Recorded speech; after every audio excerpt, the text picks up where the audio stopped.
성도 여러분, 오늘 아침에는 마태복음 4장 3절로부터 4절의 말씀을 묵상하겠습니다. 시험하는 자가 예수께 나와 이르되 내가 만일 하나님의 아들이거든 명하여 이 돌들로 떡덩이가 되게 하라.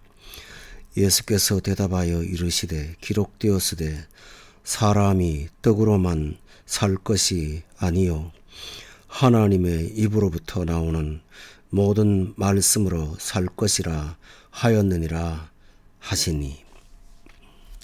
시험하는 자는 사탄을 일컫습니다. 사탄의 특성이 시험을 하는 존재이기 때문에 시험하는 자라고 했습니다. 여기서 시험은 유혹을 가리킵니다.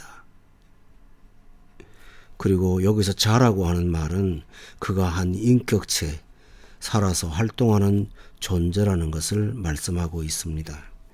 그런데 그 존재는 나옵니다. 예수님에게 찾아왔는데 우리에게 오지 않겠습니까?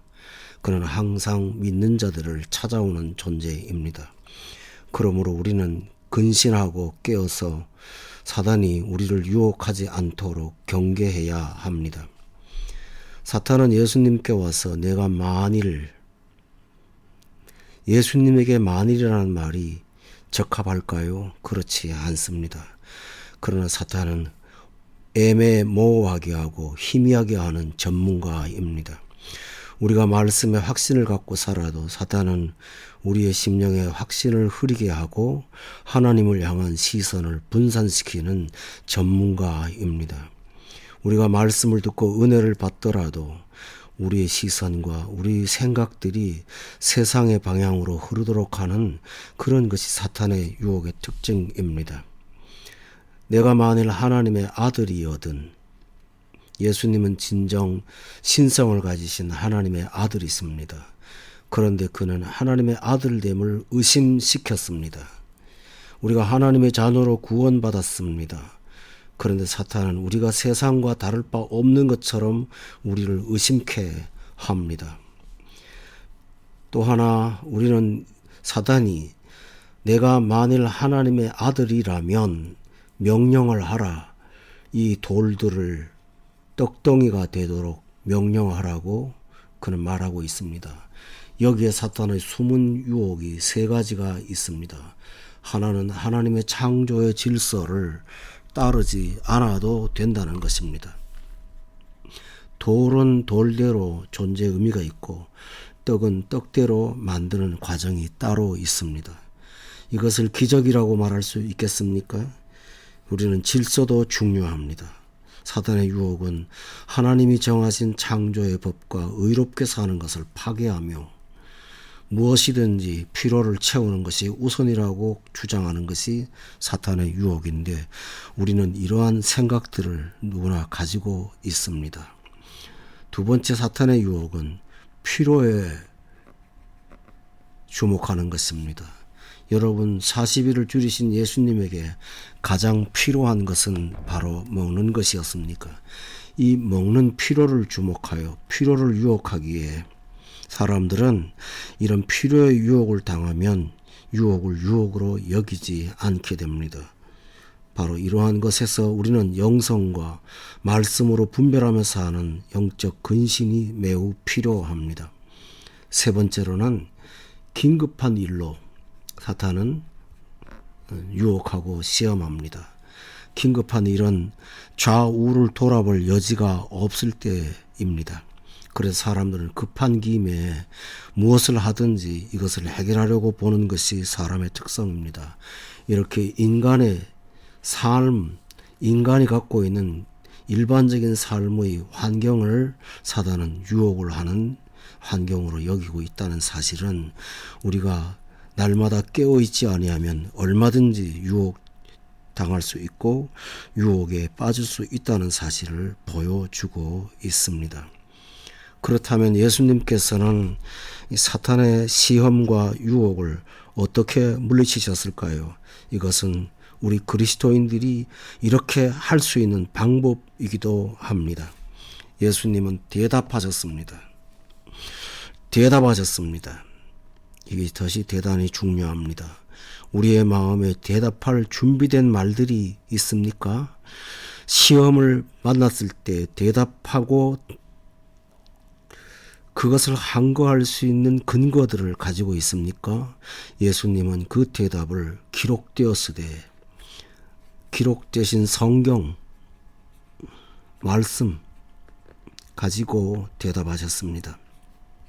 여러분은 사탄의 유혹 앞에 그것을 당당히 거절할 수 있는 하나님의 말씀을 마음속에 가지고 있습니까?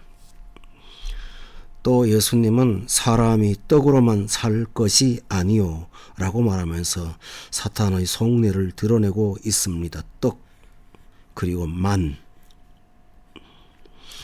떡은 필요합니다.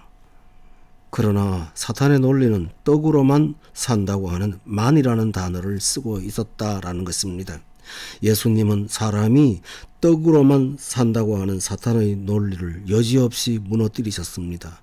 이 만이라는 단어에서 영어 모노라는 단어가 나왔습니다. 단지 떡으로만 산다. 오늘 우리가 세상의 필요에 주목하고 긴급한 일에 끌려다니다 보면 떡이 모든 것이라는 것을 자신도 모르게 따르며 살아가게 됩니다. 여기서 이렇게 살아갈 때 떡으로만 하는 이 만 속에서 우리와 하나님과의 관계는 멀어지고 또 내가 만일 하나님의 아들이라는 이런 의심 속에서 하나님과의 관계는 희미해지는 것, 이렇게 하는 것이 사단의 목적입니다.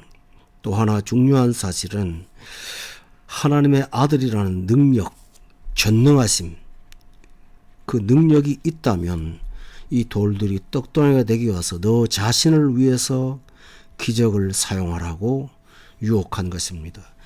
예수님이 이 땅에 오신 목적이 무엇입니까? 더 잘 살고 이 세상을 누리기 위해서 오신 분이 아니십니다. 예수님이 이 세상에 오신 것은 이 세상에서 자기 백성들을 구원하시기 위해 십자가를 지시고 죽음에 이르시고 죽으신 후에 3일 만에 부활하셔서 죄로부터 우리를 대속하시고 죄에서 죽은 이를 생명으로 이끄시는 것이 예수님의 오신 목적이었습니다. 오직 예수님은 우리를 구원하시기 위한 구원자로서 사시는 것이 목적이었는데 사단은 예수님을 유혹해서 예수님 자신을 위해 살라고 유혹하고 부추긴 것입니다. 만약 예수님께서 사단의 말을 따라서 유혹을 받으셨다면 우리는 구원에 이를 수가 없었습니다. 사탄은 바로 우리가 구원받는 것을 가장 두려워하고 우리가 구원의 백성으로 하나님의 사람으로 사는 것을 가장 싫어하고 방해하는 존재라는 사실을 우리가 기억한다면 날마다 하나님의 말씀을 예수님처럼 붙잡고 기록되었을 때를 붙잡고 살아가야 될 필요를 우리는 절실하게 느끼게 될 것입니다. 여러분은 떡덩이가 절실합니까? 기록되었을 때가 절실하십니까? 예수님은 기록되었다고 하는 문자, 글, 또 책으로 말씀하셨지만 이것은 책이 아니고 단지 글이 아니라 하나님의 입으로 나오는 모든 말씀이라고 하셨습니다. 여러분은 성경을 하나님의 입으로부터 나오는 모든 말씀으로 여기십니까?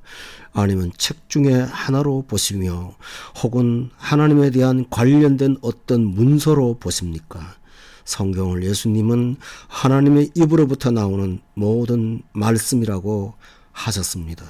그리고 이것은 떡덩이보다 비교할 수 없는 귀한 것으로 우리를 살리는 생명이 있다고 말씀하셨습니다. 하나님의 입으로부터 나오는 모든 말씀으로 살 것이라. 하나님의 입으로부터 나오는 모든 말씀으로 살 것이라. 이 사실을 믿는 자는 말씀을 붙잡습니다. 말씀을 의지합니다. 말씀으로 대답합니다. 말씀을 생명의 양식으로 믿습니다. 아멘.